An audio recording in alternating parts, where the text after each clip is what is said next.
Olá, sejam bem-vindos a mais uma videoaula da nossa disciplina de Fundamentos e Práticas no Ensino de Ciências da Natureza.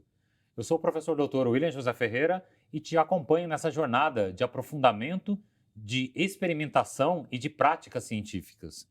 Se na videoaula anterior discutimos tradução didática e práticas investigativas, hoje avançaremos para um campo igualmente necessário, que é a relação entre ciência, tecnologia, sociedade, meio ambiente e ética.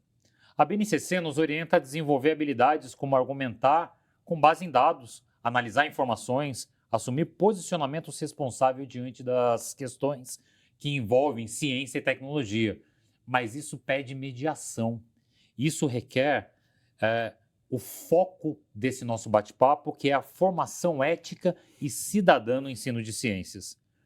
Temos conosco o professor Dr. Fábio Arlindo Silva, da Unesp, Universidade Estadual Paulista, pesquisador e formador de professores, com ampla experiência em didática e currículo, e também o professor Dr. Rodrigo César da Silva, da Universidade de Taubaté, com atuação nas áreas de ciências ambientais e formação docente, especialmente em temas relacionados a riscos, clima e território. Olá, professores, tudo bem? Um prazer recebê-los. Tudo bem, William? Prazer de novo estar aqui com vocês. Eu sou o professor Fábio, sou um homem branco de 1,85 m, estou usando uma camisa azul jeans, uso óculos e tenho um pouco mais que 40 anos. Um abraço, professor William, professor Fábio. Meu nome é professor Rodrigo, tenho 1,70 m, sou calvo, utilizo barba e neste momento estou vestindo uma camiseta azul. Muito bem, professores. E eu sou o professor William. Como todos já me têm acompanhado nas aulas, eu sou um homem negro, alto, com 1,84 m de altura, cerca de 90 quilos, tenho cabelo um pouco grisalho, estou usando óculos e hoje também com uma camisa social branca. Professores, ensinar ciência nos anos iniciais não é só apresentar conceitos, e ao longo de outros bate-papos que tivemos, a gente já veio falando sobre isso. É formar sujeito capaz de analisar a informação, levantar argumento, distinguir opinião, evidência, compreender a decisão científica que impacta uma vida coletiva. Quando a gente trata de tema como vacina, mudanças climáticas, alimentação, uso da água, a gente está articulando ciência e responsabilidade social. A pergunta é, como é que a gente faz isso com as crianças pequenas, sem alarmismo e sem simplificação excessiva? Professor Fábio, por que discutir ética e responsabilidade social no ensino de ciências desde os anos iniciais não é uma antecipação indevida, mas é formação cidadã? Bom, William, não é antecipação indevida, né? Porque ética e responsabilidade social não são conteúdos que são ensinados, né?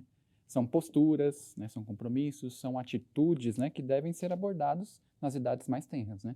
Então, isso aí, inclusive, presente, né, no documento orientador da educação do nosso país, que é a BNCC, né? Então, a gente tem que pensar que a criança vive numa sociedade, né, que consome tecnologia, consome recursos, que produz lixos, que precisa ter o cuidado com os seres humanos e cuidado também com o território, né? Então, ensinar ética, né, não é indevido ensinar ética, né, para a criança desde pequena, né? Faz parte da formação desse educando, né? E é isso que vai proporcionar também, inclusive, né, a formação do cidadão, né? Como dizia Paulo Freire, né, educar aí é um ato político, né? E ensinar ciências não está fora desse contexto, então também é um ato político, né? Então a gente tem que pensar que no ensino de ciências, ética e responsabilidade social é bastante importante a gente também tratar dentro do ensino de ciências. Às vezes a gente não costuma pensar a ciência como emancipatória, né? E nesse sentido eu fico pensando assim, será que a maioria, será que é uma prática ensinar ciência com neutralidade, como se ela estivesse isenta das decisões humanas? Eu acho que não tem como a gente pensar isso, né? Ela precisa realmente ser uma decisão política e a gente perceber que a ciência que a gente aprende nas escolas, ela realmente vai ser utilizada dentro de um contexto muito próximo da gente e já de pronto, e não só por meio de fórmulas, estruturas, coisas desse tipo. Ela realmente, ela traduz política educacional mesmo, sim? Professor, qual que é o risco de ensinar ciência como se fosse neutra e desconectada das decisões humanas? Bom, o maior risco, né, é a gente pensar aí na desumanização do conhecimento, né? Então, a gente tem que aí acreditar que a ciência não existe nenhuma intencionalidade, né? Que ela não tem nenhum interesse por trás, né? A gente tem que pensar na ciência que ela é importante para a melhoria da qualidade de vida, né? Como, por exemplo, desenvolvimento de vacinas, medicamentos, produção de alimentos, né? Mas também ela é utilizada aí para o desenvolvimento armamentista, por exemplo, né? Então, acreditar aí que a ciência, né, se a gente não pensar, né, nessa questão da neutralidade da ciência, que ela não tem interesses econômicos e políticos por trás, né?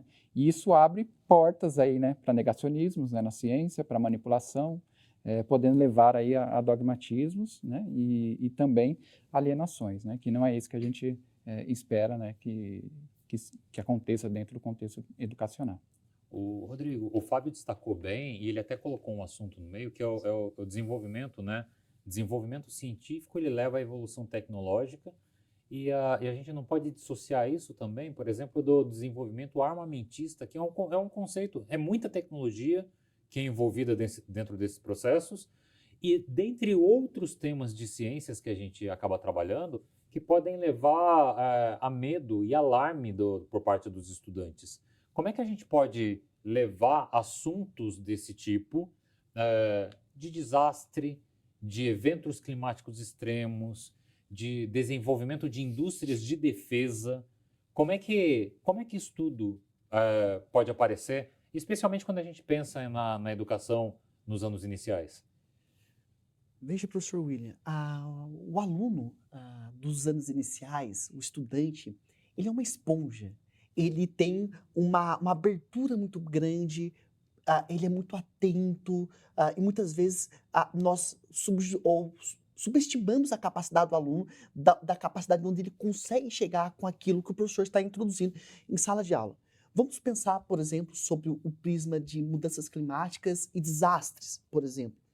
Nós temos que introduzir para os alunos o conceito, por exemplo, de chuva e falar sobre o que seria um desastre. Então, nós podemos introduzir. Desastre é todo um momento onde há uma disrupção, ou seja, a sociedade deixa de funcionar da forma como ela funcionava outrora, em função, por exemplo, de um alagamento, de uma inundação ou de um deslizamento de massa. Entretanto, nós não podemos fazer com que o aluno associe automaticamente uma chuva intensa com, por exemplo, inundação, alagamento, e ele e a sua comunidade perder os seus patrimônios físicos, né, o seu patrimônio econômico conquistado a duras penas. Então, é necessário trazer a investigação sobre um prisma onde nós falamos sobre os perigos e falamos para eles que, dependendo da condição física do local onde a sua residência, o seu bairro, a sua comunidade está, há uma possibilidade, há uma probabilidade de algo acontecer, o que é o risco.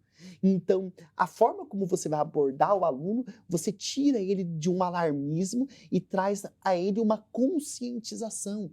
E essa conscientização é muito bem relatada, por exemplo, em casos de educomunicação para riscos de desastre, onde escolas presentes em comunidades expostas e vulneráveis, eles já têm uma formação sob o ponto de vista de, num momento de chuva extrema ou de uma condição, de um perigo natural extremo, proteger a si e a sua família. Boa. E tem alguma abordagem pedagógica que vocês se recordam que ele vai equilibrar informação e cuidado emocional? Sim, a própria ciência do desastre, a psicologia do desastre, ela busca sempre comunicar ao invés de aterrorizar a população. Então, é exatamente isso. Quando você está em sala de aula, quando nós estamos introduzindo isso, é a ideia de comunicar, e é uma comunicação não violenta. Sim. É como eu vou atingir o aluno, como que eu vou produzir a ele, como que eu vou criar mecanismos para que ele pratique, por exemplo, uma rota de evacuação em caso de um evento extremo. Então, fazer com que todos eles tenham calma, saibam agir, ou seja, isso é diferente de criar um terrorismo. Isso é uma comunicação não violenta, é uma comunicação efetiva. O professor Fábio se recorda de algum modelo, de alguma abordagem? Eu tenho uma aqui que me vem à cabeça. Inclusive, a gente já aplicou isso, aplicamos eu e o professor Rodrigo, no curso de pós-graduação que nós atuamos, que é a estratégia do painel integrado. A ideia do painel integrado é onde a gente vai trabalhar com dois grupos heterogêneos de estudantes, sendo que em diferentes mesas, em diferentes grupos de 4 a 5 pessoas, eles vão receber informações sobre, por exemplo, eu vou pegar o gancho do Rodrigo, que a gente estava falando sobre eventos climáticos extremos no Brasil. Então, a gente tem desmatamento na Amazônia, pode ser queimada no Pantanal, pode ser um evento de maior estiagem que acontece no Nordeste, ondas de calor no Sudeste, as enchentes que aconteceram recentemente em Porto Alegre, em São Sebastião, em Minas agora, a gente tem vivenciado bastante isso. Num período de verão, onde as chuvas são intensas, acontece muito no Sudeste e no Sul do país. A gente separou em folhas de sulfite gráficos onde eles tinham informações científicas que comumente aparecem em jornais, em revistas, e mesmo dá para a gente trabalhar, então, um conteúdo científico, dá para trabalhar um conteúdo matemático, dá para trabalhar linguagem, como o senhor bem tem destacado. E aí, cada grupo ele recebe uma única informação de uma área. Então, um grupo recebe informação da Amazônia, um outro grupo recebe uma informação do Sudeste, uma outra do Nordeste e assim por diante. Eles têm um tempo para conversar sobre aquilo e a gente coloca sempre uma pergunta âncora para balizar a conversa dos estudantes. A partir daquele momento, cada mesa ela se formou especialista em um assunto. Então, o grupo que estava conversando sobre a Amazônia, ele discutiu aquele problema à luz da Amazônia, o outro à luz do Sudeste, o outro do Nordeste e assim por diante. Depois de determinado tempo, a gente monta um novo grupo, só que separado com um elemento de cada mesa, de maneira que a gente não tenha estudantes que viram coisas repetidas, o mesmo assunto dentro de um mesmo grupo, e a gente coloca uma outra pergunta âncora, uma pergunta científica do porquê que aquilo, ao que aquilo pode estar associado e como é que aquilo pode interferir na vida dos estudantes, da escola, da sociedade como um todo. Só que aí a perspectiva, ao invés de formar especialistas, são os próprios estudantes que vão fazendo, explicando do jeito deles o que o grupo discutiu e cada um vai falar dos seus problemas ambientais na Amazônia, no Sul, no Nordeste, no Pantanal. Ao final, a gente acaba fazendo uma roda plenária onde os grupos vão falar o quão importante foi discutir aquilo e o que se traz de novo, o valor que se traz daquilo, como é que a aprendizagem se torna significativa. Essa atividade ela ainda pode ser expandida para a criação de painéis, de podcast, eventualmente de maquetes ou de uma encenação, de uma contação de história. Então é muito bacana quando a gente pensa nessas abordagens do ponto de vista de investigação, mas é uma investigação que, como eu estou falando para vocês, são dados. É uma abordagem pedagógica que ele vai integrar o conhecimento dos alunos, colocando-os na centralidade do processo de ensino e aprendizagem de ciências. Então, você trouxe uma explanação bastante importante, né? Então, você tem uma proposta muito rica aí, né? Então, você não está trabalhando só ciências ali, né? Você está trabalhando ciências, você está trabalhando geografia, você pode trabalhar matemática, você pode trabalhar língua portuguesa e até mesmo artes, né? Então você tem uma proposta multidisciplinar e a partir daí você também, ao mesmo tempo, você está planejando conteúdos de ciência, mas você está trabalhando conteúdos da alfabetização científica, né? A capacidade de observação, a capacidade de argumentação, enfim, você tem um leque muito grande aí, né, nesse tipo de proposta, né, que a perspectiva mesmo, né, da educação, ela tem que ser essa, né, as disciplinas, né, os conteúdos disciplinares, eles não são caixinhas isoladas, né, que a gente ensina, agora só vamos ensinar ciências, né, para eu saber ciências, ou para eu saber geografia, né, que é a área do professor Rodrigo, eu preciso saber matemática também. Eu preciso saber me comunicar também, né? Eu preciso, né, saber me expressar. Então, eu trabalho diferentes linguagens, né? Entre elas, a de maior interesse da nossa disciplina, que é a do ensino de ciências. Mas eu não deixo de trabalhar linguagem oral e escrita, né? Eu não deixo de trabalhar linguagem corporal, não deixa de trabalhar a linguagem matemática e também a linguagem aí das ciências da natureza, né? As ciências, ela não acontece de forma isolada. É isso que o senhor bem destacou. No fundo, a gente precisa da integração e perceber como é que ela pode estar integrada a outros conteúdos que aprendemos na escola. Porque senão a gente fica aprendendo as coisas todas cartesianas, né? A gente aprende ciências aqui, história ali, geografia ali, artes ali, e a gente não conecta Sim, essas coisas. e veja, William, né? A gente está falando na temática de ética, né? Então, é compromisso ético também do professor poder proporcionar esse tipo de atividade, né? Então, e não só proporcionar aquela atividade em que é centrada no livro didático, de cópias, né, exatas do que está no livro didático ou centrada no professor, né? Então, é compromisso ético do professor também trazer essa prática, né, de colocar o foco no aluno, né? Veja que você colocou um exemplo ali, né? Que você vai fazendo uma roda, né? E os estudantes vão trocando, né? Então, ali, ó, o professor, como que está funcionando? Qual que é o papel do professor nessa proposta? Ele só está mediando, né? Então, os próprios alunos estão ali construindo o seu próprio conhecimento, né? A partir das interações entre eles mesmos, né? A importância dos pares também na aprendizagem dos estudantes. Isso é muito, muito bom. Exatamente. E o professor Fábio, o professor William colocaram pontos essenciais. Quando nós tratamos as ciências isoladas em caixas, fora, como se não tivesse uma interconexão ou se não fossem parte de um sistema que a gente fala de que é a ciência geral, nós muitas vezes no ensino médio pegamos alguns alunos com algumas ideias. Ah, eu sou de humanas, eu sou de exatas, ou seja, mas na verdade ele é da ciência. E não adianta um aluno que tem aptidão, por exemplo, com álgebra ou com cálculo, ele vai pensar que ele vai ser um engenheiro bem-sucedido e não vai ter que negociar, não vai ter que saber comunicar. Não adianta, por exemplo, o professor de geografia sem, por exemplo, ter um domínio, por exemplo, das exatas, de ter um mínimo de conhecimento de física. O mesmo se aplica para o professor de ciências com conhecimento de estatística, por exemplo. Então, não existe conhecimento isolado. Muito bom, professores. Para encerrarmos, eu tenho uma pergunta que ela também não é menos importante. A gente vive num mundo de informação. E aí, ela circula muito para os nossos futuros pedagogos, para os nossos futuros professores e professores que nos acompanham. A gente precisa checar a fonte da informação científica? Olha, esse é um ponto essencial e que, obviamente, todos nós vamos convergir para um ponto que seja em comum ou pelo menos muito próximo deles. O trabalho científico ou a ciência, ele é investigativa e a investigação tem um método, o método é prova contra prova, então eu pego e faço o processo inverso.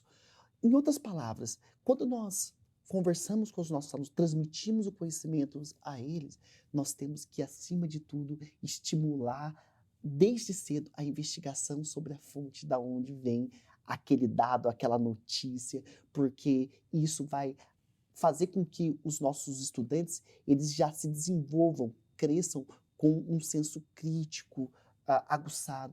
A falta do senso crítico faz com que muitas das vezes notícias falsas ou alarmistas elas ganhem terreno, por exemplo, em movimentos anti-vacina, movimentos que refutam ou recusam a constatação das mudanças climáticas e do aquecimento global. Então, estimular é parte essencial, estimular os alunos a observar a fonte. Fazer perguntas é uma coisa muito importante, né, professor Fábio? Sim, né? É tão importante quanto, né, responder as perguntas, né? Então, a gente pensando no ensino de ciências aí voltado a essa questão da investigação, né? Então, trazendo as fontes também, né? Então, hoje a gente está no mundo aí muito mediado aí por tecnologia da informação, inteligência artificial, né? Então, que o aluno joga lá na IA e tudo sai para ele, né? Então, a gente precisa saber, né, que tipo de informação que é verdadeira também, né? Então, é importante aí a gente, no ensino aí, saiba fazer boas perguntas aí para que os estudantes possam, por si só, né, chegar ao conhecimento. Que possamos estimular cada vez mais os nossos estudantes, desde pequenos, a não terem medo de fazer perguntas e que não tenham medo de errar, porque é essa evolução são essas respostas, são esses erros que nos conduzem ao desenvolvimento e à transformação científica para algo que seja mais próximo da realidade. Professores, muito obrigado pelo excelente nível de conversa com vocês. Tudo passa muito rápido aqui, mas tenho certeza que para a audiência foi muito bacana também ouvir gente diferente falando, gente de gabarito e que está com mão na massa, que está fazendo isso daí todo dia, preocupado em transpor essa linguagem científica de uma maneira didática para os nossos estudantes. Meu muito obrigado a cada um de vocês e principalmente eu agradeço a você que nos acompanhou até aqui, lembrando sempre que a gente não deixe de ter criticidade, autonomia, pensamento crítico nas nossas tomadas de decisões e reflexões científicas. Precisamos pensar no método científico, sim, sempre olhando o nosso fenômeno, observando os fenômenos, levantando as nossas hipóteses e questões, testando, anotando resultados, concluindo e comunicando esses resultados sempre com ética para a nossa sociedade, dando retorno que todos nós precisamos e que o mundo realmente precisa.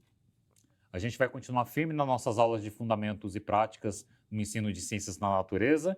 Mais uma vez, meu muito obrigado a você e seguimos em frente. Vamos aprofundar esses assuntos. Um forte abraço e até breve.